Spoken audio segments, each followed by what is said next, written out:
హైదరాబాద్ గాంధీ భవన్లో తెలంగాణ రాష్ట్ర గ్రామ పంచాయతీ కార్పొరేట్ అండ్ సిబ్బంది అసోసియేషన్ ఆధ్వర్యంలో నూతనంగా టీపీసీసీ అధ్యక్షులుగా నియమితులైన మహేష్ కుమార్ గౌడ్ని గజమాలతో సత్కరించి వినతి పత్రం అందజేశారు. రానున్న 10 సంవత్సరాలు కాంగ్రెస్ ప్రభుత్వం అధికారంలో ఉండేటట్టు కృషి చేయాలని, త్వరలో తెలంగాణ రాష్ట్రంలోని గ్రామ పంచాయతీల్లో పనిచేసే సిబ్బంది సమస్యలు పరిష్కరించాలని మహేష్ కుమార్ గౌడ్ని కోరారు. నిర్లక్ష్యం చేయకుండా రాష్ట్ర ప్రభుత్వం ఫీజు రీఎంబర్స్మెంట్ బకాయిలను వెంటనే చెల్లించాలని ఆర్ కృష్ణ డిమాండ్ చేశారు. హైదరాబాద్ ఇందిరా పార్క్ వద్ద విద్యాసంఘం రాష్ట్ర అధ్యక్షుడు వేముల రామకృష్ణ ఆధ్వర్యంలో ధర్నా నిర్వహించారు. కర్ణాటక, ఆంధ్రప్రదేశ్లో మాదిరిగా తెలంగాణలో కూడా స్కాలర్షిప్లను పెంచాలని కోరారు.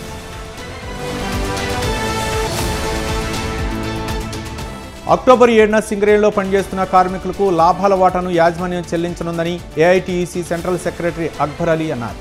కాంట్రాక్ట్ కార్మికులకు లాభాల వాటాలో 5,000 రూపాయలు చెల్లించడానికి యాజమాన్యంతో చర్చించి ఒప్పందం జరిగిందని తెలిపారు. లేనిపోని అపోహలను సృష్టించి కొన్ని సంఘాలు కార్మికులను అయోమయానికి గురిచేస్తున్నాయని, కార్మికుల సంక్షేమం కోసం ఎప్పుడు ఏఐటీయూసీ పోరాటాలు చేస్తుందని గుర్తు చేశారు.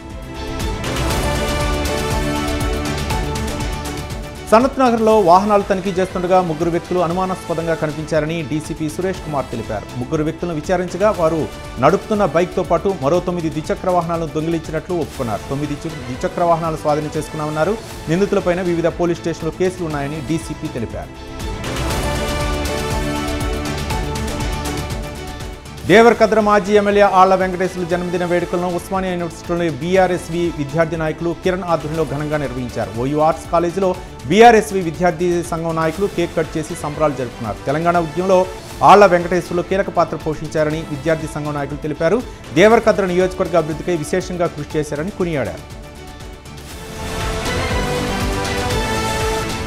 వికారాబాద్ జిల్లా పరిగి నేషనల్ హైవేపై పోలీసులు తనిఖీలు నిర్వహించారు. తనిఖీల్లో వాహనాలు అక్రమ రవాణా బట్టబయలైంది. పరిగి మీదుగా బోర్ డ్రిల్లింగ్ లారీలు పక్క ప్రదేశాలకు అక్రమ రవాణా చేస్తున్నారు. ఎలాంటి అనుమతి పత్రాలు లేకపోవడంతో పోలీస్ స్టేషన్కు తరలించారు పోలీసులు. బండ్లు వదిలేయాలంటూ పోలీసులపై తీవ్ర ఒత్తిడి తీసుకొచ్చారు. దీంతో పోలీసులు రవాణా శాఖ అధికారులకు అప్పచెప్పారు. హైదరాబాద్ ఎల్బీనగర్ పోలీస్ స్టేషన్ పరిధిలో వివిధ ప్రాంతాల్లో సెల్ ఫోన్ చోరీలు, పోగొట్టుకున్న 90 సెల్ ఫోన్లను ఎల్బీనగర్ క్రైమ్ పోలీసులు రికవరీ చేశారు. సిఐఆర్తో చొరవపై గురైన మొబైల్ ఫోన్ను క్షణాల్లో ట్రాక్ చేయడం కాకుండా అందులో వేరే సిమ్ కార్డు వేసినట్లు ప్రయత్నిస్తే వివరాలు తెలుసుకోవచ్చని ఎల్బీనగర్ ఏసీపీ కృష్ణయ్య తెలిపారు. సిరిసిల్ల జిల్లా వేములవాడలో ఉద్రిక్త పరిస్థితి చోటు చేసుకుంది. ఆస్తుల పంపకాల విషయంలో హత్యకు గురైన మామిండ్ల మల్లయ్య ఇంటి వద్ద ఆందోళన చేపట్టారు మృతుడి బంధువులు, కుటుంబ సభ్యులు. హత్య చేసిన దుండగులను అరెస్ట్ చేసే వరకు దహన సంస్కారాలు చేసేదే లేదని ఇంటి వద్ద ఆందోళన చేపట్టారు. ములుగు జిల్లా ఐటీడీఏ ఎదుట ఆదివాసీ సంఘాలు ఆందోళన చేపట్టాయి.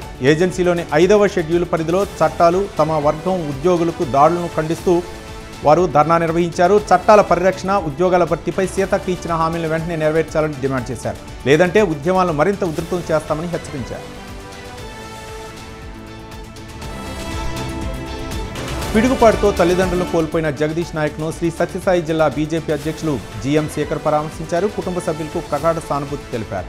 ప్రభుత్వం అన్ని విధాలా ఆదుకుంటుందని హామీ ఇచ్చారు. గంగంపల్లి తండాకు చెందిన దశరథి నాయక్, దేవిభాయ్ ఉదయం పిడుగుపాటుతో చనిపోయారు. వీరితో పాటు 2 ఆవులు కూడా మృతి చెందాయి. తీవ్రంగా గాయపడ్డ జగన్ను స్థానికులు పుట్టపర్తి ఆసుపత్రికి తరలించి చికిత్స అందించారు.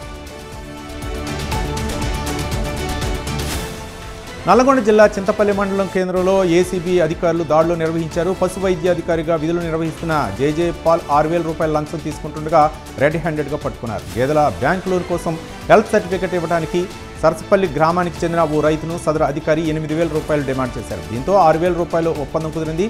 లంచం తీసుకుంటుండగా జేజే పాల్ను అధికారులు పట్టుకున్నారు. అతనిపై కేసు నమోదు చేసి దర్యాప్తు ముమ్మరం చేశారు. సిద్దిపేట జిల్లా చౌటుపల్లి గ్రామంలో గుర్తు తెలియని దుండగులు రెచ్చిపోయారు. ఆవిష్కరించడానికి సిద్ధంగా ఉన్న తెలంగాణ తల్లి విగ్రహానికి నిప్పు పెట్టారు. అర్ధరాత్రి వేళ దుండగులు విగ్రహానికి నిప్పు పెట్టినట్లు తెలుస్తోంది.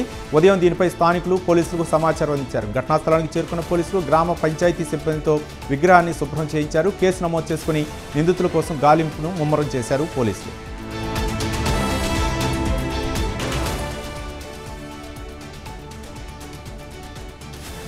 కర్నూలు జిల్లా చిన్నహరివరంలో పెను ప్రమాదం తప్పింది. గ్రామంలోని శిథిలావస్థలో ఉన్న వాటర్ ట్యాంక్ ఉన్నపళంగా ఒక్కసారిగా కూలిపోయింది. ప్రమాద సమయంలో ఎవరూ లేకపోవడంతో పెద్ద ప్రమాదం తప్పింది. దీంతో అధికారులు, గ్రామస్తులు ఊపిరి పీల్చుకున్నారు.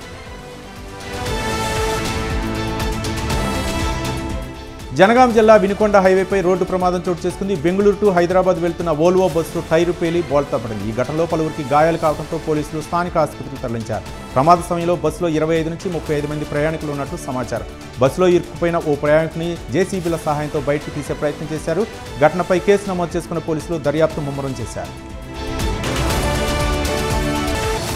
రంగారెడ్డి జిల్లా వివేకానంద పాఠశాలలో బతుకమ్మ సంబరాలు అంబరాన్నంటాయి. పాఠశాల ప్రాంగణంలో ఉపాధ్యాయులు విద్యార్థులు ఆటపాటలతో నృత్యాలు చేశారు. అనంతరం వెంకటేశ్వర స్వామి దేవాలయం ప్రాంగణంలో ఉన్న చెరువులో బతుకమ్మలను విడిచిపెట్టారు. బతుకమ్మ అంటేనే ప్రకృతి పండుగని పాఠశాల మేనేజర్ నరేష్, ప్రిన్సిపల్ ప్రియాన్సా అన్నారు. తెలంగాణ రాష్ట్రం ఏర్పడిన తర్వాత బతుకమ్మ పండుగకు ప్రత్యేక గుర్తింపు లభించిందని చెప్పారు. మాస్ శివరాత్రి సందర్భంగా వేములవాడ శ్రీ రాజరాజేశ్వర స్వామి ఆలయానికి భక్తులు పోటెత్తారు. దక్షిణ కాశీగా పేరుగాంచిన ఆలయంలో అర్చకులు ప్రత్యేక పూజలు నిర్వహించారు. ముఖ్యంగా స్వామివారికి మహాన్యాస పూర్వక ఏకాదశి రుద్రాభిషేకం చేశారు. అనంతరం అభిషేకం వంటి ప్రత్యేక పూజలు నిర్వహించారు.